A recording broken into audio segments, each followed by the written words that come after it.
All right. Welcome back to Bring the Juice. We are still East Coast right now. I'm co-hosted by my guy, Mike. Yes, Mike, sir. roll through our guests today. Give the intro that you like to give. Let's get after it. Man, we got a special guest. We got Pro Bowl, All-Pro, Revo in the building. Man, go ahead, say what's up to the people, man. Man, what's good with y'all, man? Appreciate you having me on, my boy. Appreciate you. Yes, sir, much love. First we gonna rock, then we gonna fold, then we let it pop, don't let it go. Revo, is that a Lululemon set right there? Fucking right, bro. Yeah. Fuck it. Yeah. Hey. Got it. I'm a big I Lulu seen that. connoisseur. I was in debate to rock mine today or not, but I had my UGG sweatpants on earlier this morning. Highly Man, I recommend. ain't gonna lie. UGG sweatpants? Good UGG competition. sweatpants. I mean, I rock with the UGG shoes, bro. I didn't bring mine, but I rock those regularly. After Yeah. work, you kidding me? Oh, yeah, these is everyday attire. That's actually my number thing on my Christmas list this year is a fresh pair of UGG slippers, bro. Now, I saw McGee had rocked this new Lululemon sweatsuit, and I was like, yeah, I'm gonna buy that different color, bro. Bro, Lulu's crazy. Lulu's- You got to do the 20. You get the 25% discount, bro, as a player. Yeah, the sweat. What is it? Sweat something? Sweat whatever it's called. Something. So I don't know. All I know is I go in there and I get that. Take that 25 off. When I was living in Utah, they had like because every Lulu store is different. Which also, if Lululemon, fucking plug the pod, bro. We could use some Lulu Yeah, Bring we the could Juice definitely merch. use some. Yeah, facts. Hey, I will happily take a deal from you. Every Lulu store is different. Yeah. So like in Fresno, it's hot as shit. We don't have very much, You don't got nowhere to Yeah. go. heavy snow gear. Yeah. But when I was living in Utah, they have some badass like winter coats. Really? They're $500, but Yeah, they're probably up there. Easily. Easily. actually, my newest thing, like I switched over to Lululemon underwear. Bro, best thing you could do. I got, everything I have on right now is Lulu. Yeah, and I actually also just made the transition from like I don't wear long socks anymore. I'm on the short sock game. I haven't That's a worn big long thing socks for in a me. long time, Yeah. yeah. That's a new thing for me. Like quarter socks? Or yeah. you do like quarters? I do like I have the Lulu like I got the shows. pack. I got the pack. No, yeah, mandatory. Gotta no have it. shows. You know, we're on the same wave. I feel like. I Facts. mean, I like it. Yeah. Let's start off, Mike. Before we get into the Pro Bowl and this win last night and all that, you went to South Alabama. How'd you end up there? So funny. My senior year, I was like really highly recruited, and I got hurt. I actually fractured my L5 in my lower back. Ooh. Yeah, so like obviously, school. yeah, bro. It was like senior year. I'm like 17 years old, bro, That's sick. and I'm like, yeah, the world is ending. Yeah. The world is over. So like obviously I was out for a substantial amount of time. You know how the game goes. Lose a lot of recruitment. Guys like your liability. But South was actually my first offer, and then they stuck with me through the whole process of me getting hurt. Coach Jones at the time, shout out to Coach Joey Jones, that's my dog. He was like, hey, look, you got a scholarship here regardless. And I was like, bet. So when I came back, I was able to come back. I think like after like 8 or 9 weeks when we got to the playoffs. Wow. And recruitment started picking back up again, and I started getting some Power 5 offers again, and I was like, nah, I'm thugging with South Al. So that's how I ended up there. Damn. I mean, just talking about like that, it's just the switch of guys. I mean, Revo, you're an older guy. You know, we didn't have the transfer portals, the NIL deals. You know, like, You're talking like you're 85 years old right now. well, I'm just Hey, saying, like, football years, bro, it didn't feel like that, bro. And last night we were interviewing guys who are rookies, and we talked about NIL and transfer portal bullshit for a long period of time. So yeah, continue. and it's crazy though because like our world when we were in college, like we didn't have that. It's different, different. bro. It was There different. wasn't like, oh damn, like I'm gonna hit the transfer portal because things aren't looking good, or it was more off of relationships and loyalty. Like you Right. said, you had bigger offers, but this coach that you still probably contact to this day, like he stuck with you and you chose to go there. Yeah, that was like a big thing to me, man. Because like at that point, like you going into that's a life decision, right? Like you going somewhere where like it can alter your life in a good or bad way. And so like the biggest thing you have to have is trust and loyalty in that situation, right? Like they could have went any direction, right? But he stuck by me. He kept that offer on the table for me. Right. And like I committed, and I was like, I'm with you. Like when I say I'm committed, like I'm there, like no matter what. So yeah, man, that's like a big thing. That's like the biggest difference now. Like as I'm in the league and I'm older, you get these young cats coming in and they talking about like all this NIL stuff and money. And I'm like, bro, like I barely had enough money to go eat after paying rent, bro. Yeah. Like it was End of the different month, times. it's top ramen and fucking frozen chicken. Bro, and it was shit. crazy. We had this spot in Mobile called Foosackly's, and it was like a chicken finger spot, bro. It's like basically like a Raising Cane's, essentially like that, but it's like Mo Bill's version of it. And they had a $10 box. It had like stupid amount of fries, stupid amount of chicken tenders. You was getting your value out of that. every day. Yeah. To the point now I can't eat it anymore because I ate it so much in college. But bro, like it was like that sustained me because like that $10 went a long way. Yeah. That was And we had a Popeyes by our stadium. That was a Tuesday, Thursday ordeal. Little number 4. you gotta get it how you Number gotta 4, get it how you live. large lemonade. Can I get the honey? You gotta get it how you live, man. It's different though, man. Like it's totally different. And So when you committed because they stuck with you, Mm-hmm. do you and I'm just thinking like one big debate used to be it's BS how coaches can just jump ship for another job opportunity. Yeah. And I don't know if you went through a coaching staff change, but like we had this right because you're in the locker room one day and you're either going like as a team you're either trending up or down constantly, right? Right. So if you're a program that is down, coach might get fired. Right. But if you're a team that's having success, and especially at a place like South Alabama, Fresno State, like Right. it's almost a huge opportunity to prove it as a coach. Right. And if you're winning, someone's going to come snatch you from a higher up conference. So 1000%. was it the coach? Would you have followed the coach if he would have went somewhere else because of the loyalty to him, or do you think just the program in general? I think it was more so the program. Like, I was attached to the coach for sure. I don't like hindsight looking back. I don't know what I would have done. Right. But I think it was more so to the program. Dude, I had 3 DCs in 4 years. Jeez. So like I had a different coach pretty much every year. I had the same head coach, but I had 3 DCs in 4 years. Right. So like the dynamic of coaching changes happened. Like, Oh, bro, we went through that shit. I went through it. Bro, I've had here in Washington, I've been through an owner change, I've been through 3 head coaches, and I've been through multiple DCs. So it's like it's not really the people, it's the place. It's like where you at. Right. Kind of vibe. Yeah.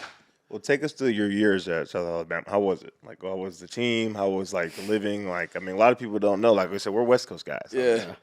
I mean, I don't we know know we heard of it, but like, Yeah. yeah. Because you guys play like Boise before, right? Or No. San Diego State. So we played San Diego State. So like I remember that. I know there was some shit where we watched film on South Crossover. Alabama. Yeah. Okay. So we played SDSU when they obviously had Pumphrey. He was a Heisman run in the we played Heisman him. race. Yeah, he didn't. And then we had when they had Rashad Penny. We played him twice. We played him out at San Diego, and then we put him at home. San Diego came there. Yeah. Yeah. That's when the year they came to us was my junior year. They were actually ranked. They were 19th. Yeah. No, they had some good years. Yeah, we beat the hell out of them too that year. That's what I remember. Whoa. No, I remember that. I've never lost to SDSU.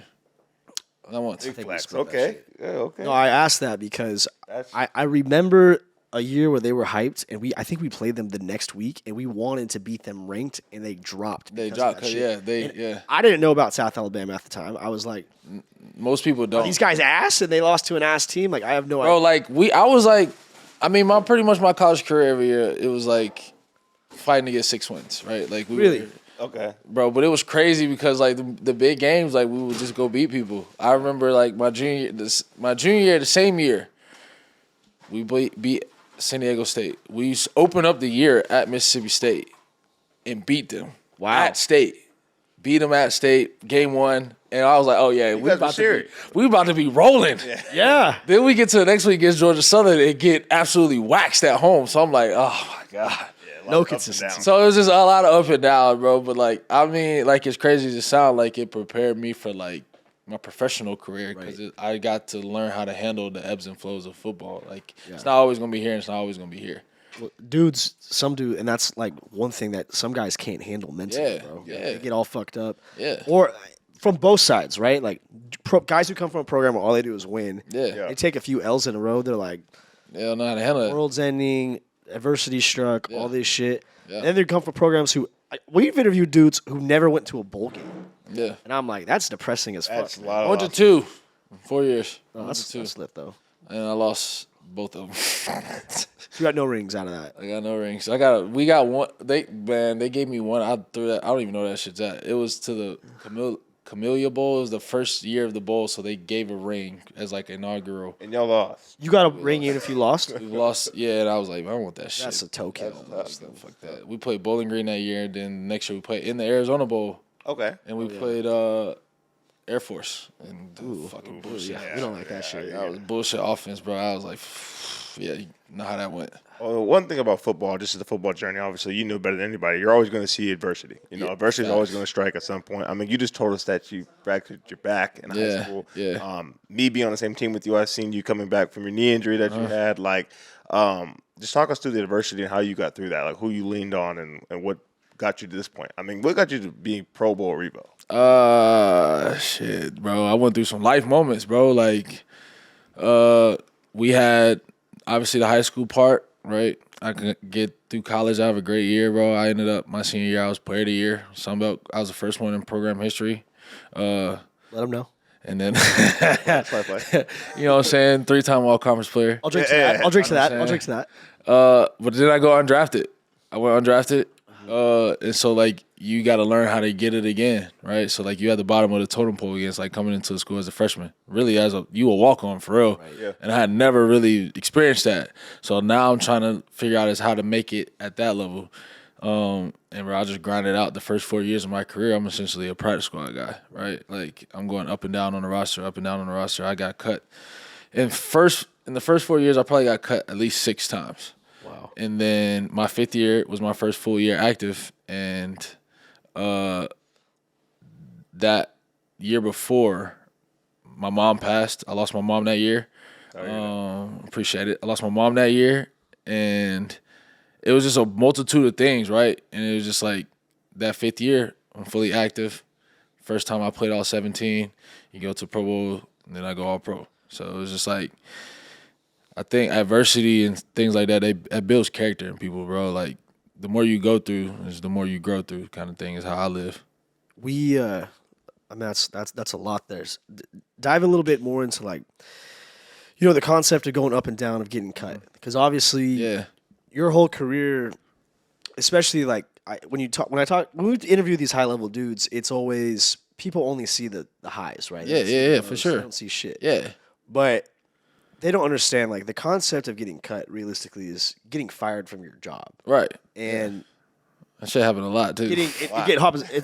It's the business of the game. Sometimes it's a numbers thing where a left tackle might go down. Right. It's you expendable. so That's what it is. In the midst of, like, going through the cuts. Right. Tell me your first, like, welcome to the league business moment of that. I mean, it was probably the first time I got cut, right? Like, so like when I went undrafted, you basically go through a draft all over again, right? So, like, I had every other team call in, like, they want to sign. They're like, hey, we like you, we want you, we want to give you a max deal, max signing bonus. And I'm like, you're hearing all these numbers and you're hearing money. And I'm like, all right, so let's see how this plays out then. So I ended up signing with Philly. It's fresh off the Super Bowl. They had a lot of momentum, and they had a lot of vet guys that I knew I could learn from. Malcolm Jenkins, they had Rodney McLeod there. They had Green Goblin GGs. They had a bunch of dudes there, right? And it was like a lot of dudes that, like, I knew as a rookie that I needed to get under and learn from. So I go there and, like, I have a great training camp, Right. and then I get cut. So I'm like, and it was like the crazy part was, like, I had made it. I was the last dude to get cut before the last cut of the waiver wire for the league. Damn. They had got somebody that got cut earlier that they liked, and they got him from a team, and they called me last second after I'm thinking I'd made a team. They were like, hey, by the way, you got cut. Bring your iPad. So I was like, okay, this is how this works. Sometimes it's not about being the better player sometimes. Sometimes it's just about being in the right situation. And that, bro, like, the part about it is, like, I'm like, the position I was in for the longest time is like 75% of the NFL. Of course. That's the part that people don't know, though, right? They see the guys that make the big bucks, and they got all this guaranteed money, and they're the faces of the league, and they're all on posters and videos and all that. But, like, majority of the league is like me. Yeah. Right? They go through all of that stuff, and people don't understand that. So, like, it was kind of a moment for everybody with the Pro Bowl thing when they made it, like, public, because I think it resonated with just a lot of dudes in the league, period, that had went through that too. So, like, I mean, you're speaking, like, into existence, because it's true. Nobody knows. Like, I'd say the average NFL fan or hyped up NFL fan, they know 3 guys from the team, right? Yeah. Everyone knows who their quarterback is. Yeah. Everyone knows they have one good Right. skill player of some sort, and then Right, they have right. that vet on defense usually, or something like Right. that. Or they've had a kicker for 8 years or some bullshit. Right. So people don't realize like all the other shit that's going on, and like I appreciate having the opportunities to be able to tell people or like, give the platform like people could actually say like this is how it really fucking is. Yeah. Yeah. Because if you go on an airplane and nobody knows, let's say you're not Patrick Mahomes. Right. Patrick Mahomes sits next to you on an airplane. Right. He's got Chiefs here on. You know who it's fucking. You know who is. he is, yeah. But if you sit next to me on an airplane, and let's say you got a little fucking Washington Commanders hoodie on or some Right. shit like that, and I see your little NFL playbook poking out of your team-issued backpack, Right. I am savvy enough to be in. I'm going to say my mom. Right. My mom, she's got kids who play college football and shit. Right. She knows what the fuck's up. Right. I'm going to be like, if we're flying for an hour, I'll be like, so are you affiliated with the Right. Washington Like, Commanders? what do you do? Right? Yeah. I mean, and that's in college when you get your first team issued fucking backpack. Yeah. You're rocking the shit out of that thing on That campus, shit bro. Everywhere. Name tag out the back. All that. All Acting, that. you're the coolest cat on the block. Yeah, can't nobody tell you nothing. But I might not recognize you out of the gate. Right. You have a conversation with the dude. Right. By the time it's done, my mom's probably following you on Instagram. Yep. She might ask for a picture. Right, She's right. texting the family group chat. On Yeah. family group chat's named Ass Kickers, by the way. That's a fire ass group chat. Fucking, we don't fuck around, I bro. fuck with that. And she's like, "Hey, I sat next to a guy in the Commanders today." But like, people don't realize like that is fucking normal, Nah, yeah. and nobody gives a fuck. Hey, how many tackles you have this year? Like, oh, I don't want to talk to you because you only had 10. You should have had Right. and nobody cares. And Nah. I think also like people are normal. Like we're drinking fucking tequila right now. Like Right. it's casual. If we went out to an Applebee's, you'd probably enjoy me. 4 for 4. Let's go, baby. Fuck with it. Hey, man, get it how you live. So you made it. One of the ways in which you get active though Right. is special teams. And I know you've made an emphasis in that. Mike, I know you want to hype your boy up with the Pro Bowler. Real deal right here, man. All pro. When you and your journey, right? It wasn't clean and simple. You weren't first rounder who fucking they just sucked you off the whole time. Like that was not the case. When you got the and after all the activation and all that, hey, we're calling you in. You're a Pro Bowler. What was that emotional after all the shit you've been through? Bro, I ain't gonna lie. When they brought me in, I thought I was getting cut. Really? That's how many times I have been cut. Damn. I was like programmed to like when I hear a coach say, "Hey, Pit in come your with me stomach. my office," I'm like, "Damn, am I about to get cut?" Mind you, it's like week 14, so I'm like, "Bro, I'm hooping right now. I'm like number 1 in the league in special teams tackles. Like, no way y'all about to cut me." So I'm like going through every scenario in my head of like what this conversation could be about, because I was like on the captain's committee too. So I'm like, maybe he's talking about practice or something. Right. I didn't know what he was talking about. So when I walked in, he's got this like disappointed look on his face. So I'm like, oh, I'm getting cut. Were they fucking with you, Loki? I'm like, oh yeah, bro. It was like he sold that shit. I get cut. Shout out Coach Red. He sold the hell out that shit. Cause I'm thinking like he got his head down and he's like sighing. I'm like, are you about to release me, bro? Right now?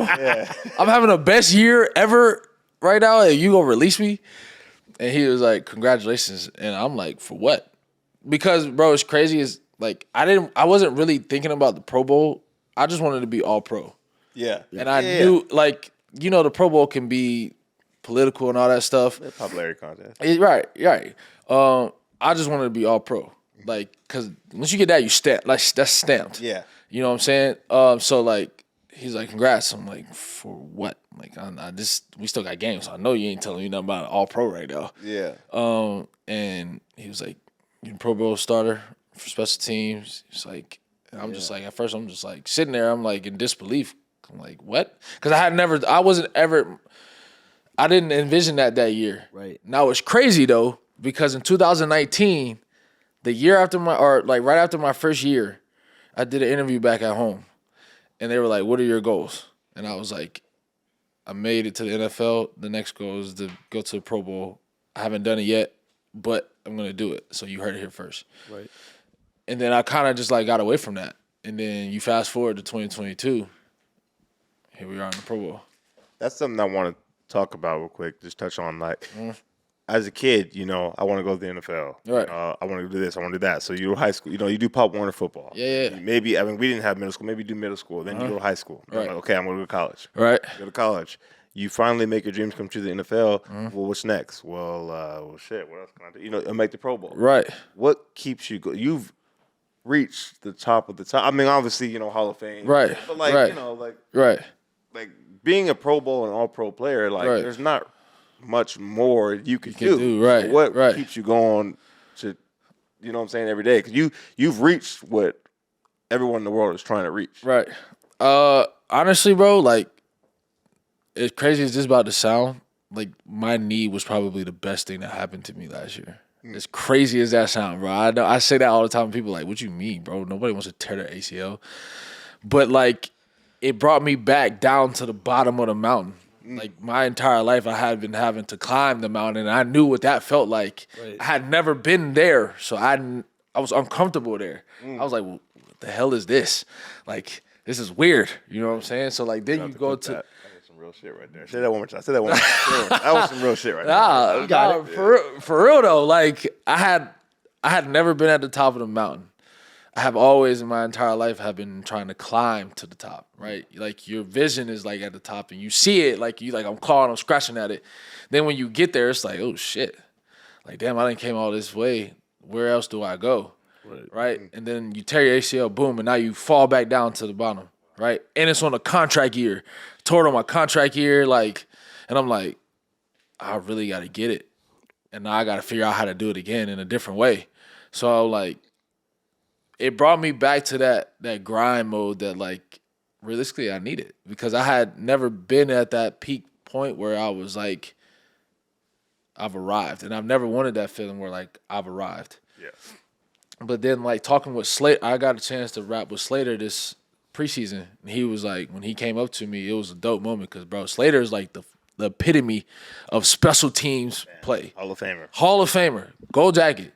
When he walked up to me and was like, bro, you are the standard now, I was like, that's nice. I was like, my now goal is to be better than he was. Right. And to do more than he did. So, like, that's something that, like, I'm going to always have to go out and get every day because the dude did it for so long, bro. Like, he's been all pro and Pro Bowl so many times. Like, I don't even think you can count it on, like, two hands. So, like, that's now my new level of, like, where I'm trying to get to. I want to be the best at what I'm doing. And to be the best, you gotta beat out the dudes that have done it for the longest time. It's so difficult. And we're talking football. Like, anything you do in life, it's so hard to not get complacent with shit. Facts. Right? Facts. And I know we talked about Alabama football a lot last night, but, like, that's something that Nick Saban did a really good job of. Yeah. Keeping that standard high. Like, yeah. The dude was pissed off after a national championship game wins and stuff. Like, we didn't play well enough in the second half. Right. Certain people have. I think, obviously, a guy like Tom Brady, he's excited that he won the Super Bowl, but, like, he's hungry for the next one. And being able to not let your head get too big or lose that edge. Right. And coming from, a South Alabama and fucking up your back in high school and all these things, like, I know what you mean. Hungry dog always runs faster. Facts. Always runs faster. That's facts. So, kind of having that fire relit under your ass to say, okay, I'm back at the drawing board. How am I going to chase greatness on this whole thing? Yeah. Like, it sucks it took an ACL to get there. Yeah. But I understand how it could be a blessing in disguise. Yeah.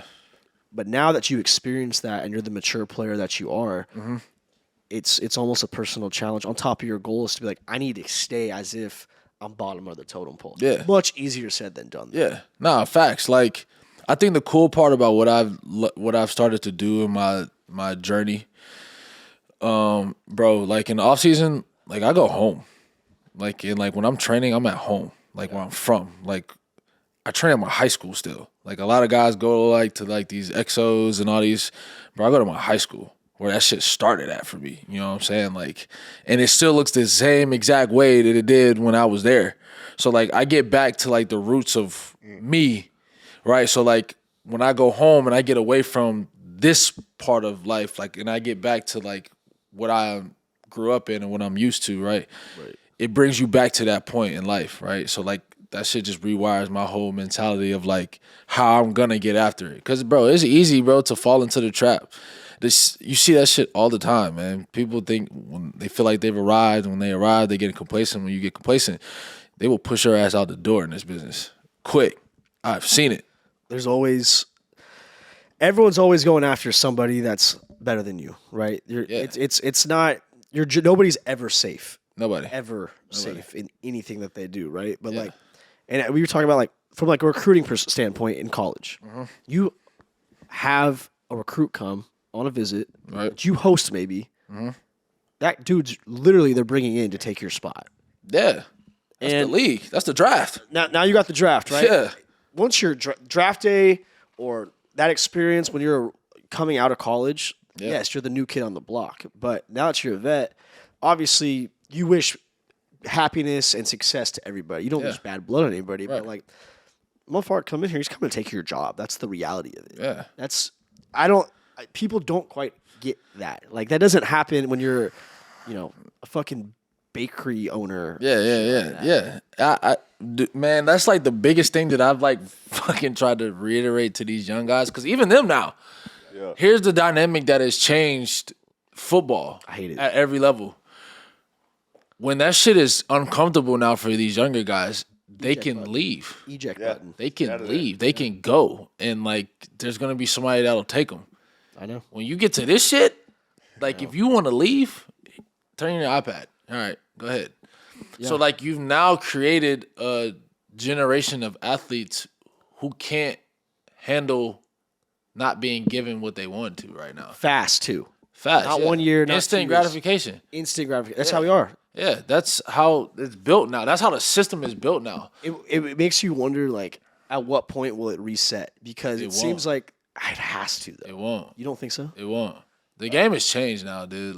And I, coming back, because, even me, my last year, I graduated, and I had a teammate that went to NC State. He transferred to NC State. And NC State was yo, get your boy. We like him. Yeah. And I'm damn, bro, Power 5? Realistically, I had always wanted to go to a Power 5. But I'm weighing the options, and I'm listen, if I stay here, I'm doing something. I'm setting a precedent not only about myself, but, guys after me. And I'm trying to set a standard for this program. So, when I leave, I leave it better than I found it kind of vibe. You know what I'm saying? Yeah. So, that was that was one of the best things I ever did, because when I got to the league, bro, there's no running from that shit. You get cut, all right, you on the practice squad, and that shit sucks, and you just a practice dummy every day, all right, how you gonna handle it? You can't run from that shit then. I think the biggest thing that people our audience, our Brennan Juice is a bunch of, it's like athletes, it's a bunch of athletes who, most of them are trying to get to where we are today. Most of them are trying to get to the top of their sport or just, people who just love sports in general. Yeah. I think the craziest thing that people understand is your best friend is a guy who literally plays the same position as you. Your best friend is a guy that you're trying to take food off his plate. There is no other it's the weirdest dynamic. For me to be successful and to help my family, I have to beat you out. Yeah. And we play the same position, but we gonna hang out every day. Yeah. We're gonna try to make each other better every day. That's why I think football is so special, and just sports in general, because you have to have a relationship with somebody who's physically trying to take food off your plate. Yeah. And I think that is the craziest thing. It's the weirdest dynamic ever. I explain this to people who don't play sports or don't play sports at a high level. Yeah. I'm bro, this ain't high school.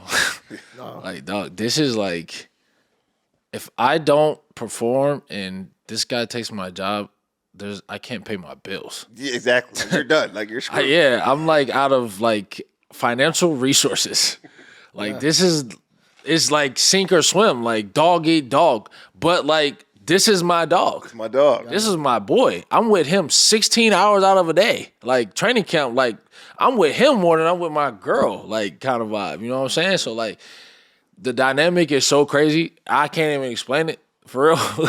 Cause you just gotta go through it to know it. But bro, no, you've explained it good. Bro, that shit is just it's it's dog eat dog, but then that's your dog though.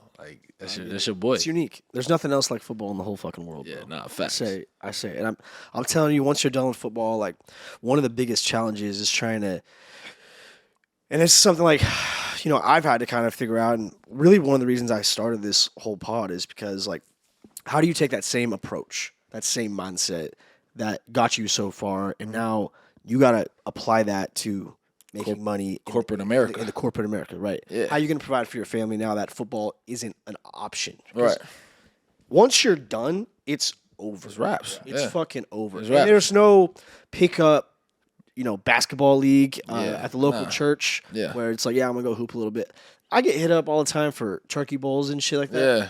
I am not playing that shit. Yeah, I'm nah. going to fuck my hamstring up, first of all. And I don't got the resources I once Yeah, had. facts. But secondly, I tried it once year. I went out, I was like, fuck it. I got my cleats and my gloves. Yeah.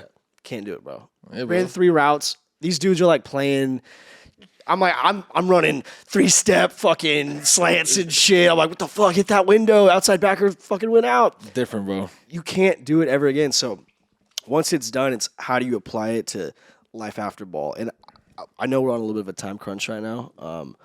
I did want to bring up one thing, though. I saw you're a big shoe guy. Yeah. Yeah, big shoe guy. Connoisseur. I actually just bought my first pair of black Air Force Ones this past week. Oh, you on that type of time. Oh, so we're Fresno State guys, and they had a blackout game this last weekend. Yeah.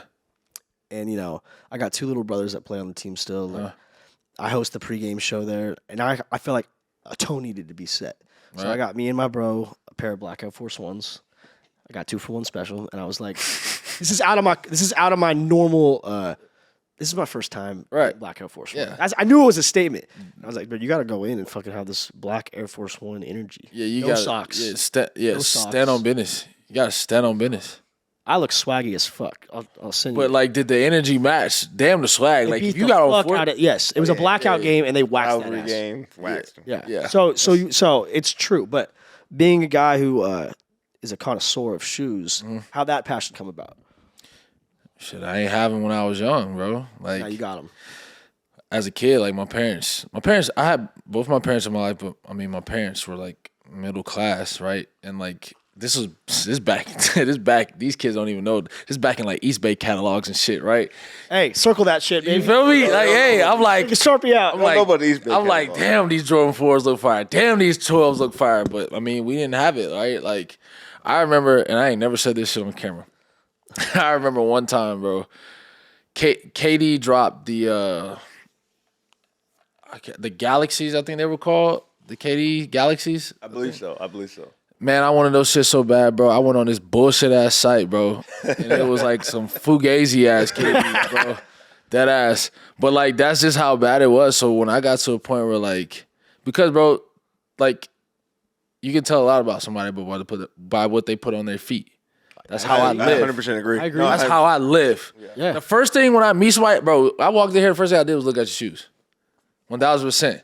It's cool. That's smooth, bro. You in some vibe of the tire right now. You chilling. Hey, but I'm a hybrid, bro, because I can throw on some cowboy boots upstairs right now. Hey, Go out, hit the I'm town. just now getting into that lane right now. Look, my girl giving me Hey, to the cowboy we'll lane. talk after the pod. I got you. Hey, but nah, bro. It was like, so like when I got to the point where I made some money, I'm like, bro, at all times I'm gonna make sure I got some elite feet. My cleats now, bro, is the same way. Yeah. Yeah, no. Hey, the black Uggs today. I recognize your game. You feel me? Yeah, if you came into some bullshit, if they didn't have the back on them and they were the tan Uggs, I'd be like, this guy might be a little lazy. But he got those back in case he had to go uphill to bring the garbage cans in. If he maybe had to like, Usually I wear my. I got like these Chaco Uggish kind of shoes. Shout out to Chacos. Shoot coming soon. Yeah, I got a little promo with Chacos. Nah, yeah, I would usually wear either one of those, bro. That's like my little chill lounge around shoe. I love that. I also saw your what other note I have? Are you into the on a link in your I don't know if you know this or not, bro. On my Instagram, Yeah. is it the Medcline product system? Yeah, bro. What the fuck is that shit? Shout out to Medcline. No. So I'm doing my research because I'm a fucking I'm a professional about this shit. And I'm like, I'm looking, I'm doing some recon. Yeah. And I click this link. I think it's gonna go to like a YouTube page or some bullshit. Yeah. It's like a pillow for if you want Yeah, to sleep well, Yeah. a certain type of way. Yeah. Now I sleep, my arms are up and shit. I got fucked up shoulders. Yeah. This might be something I'm interested in. Nah, this is legit, bro. You explain it to me, please. So, bro, like, They had reached out to me about doing this Plug them. Medcline. Medcline product. Shoulder relief pillow. Yeah, shoulder relief system, baby. Yeah. Bro, we did this promo video with them. And it was crazy because this was right after Miami, when I was crashing out Miami game. Yeah, you was. My shoulder was on fire, dog. My shoulder was killing me. And I usually never had shoulder problems, but I was out there banging that game, bro. I was whacking.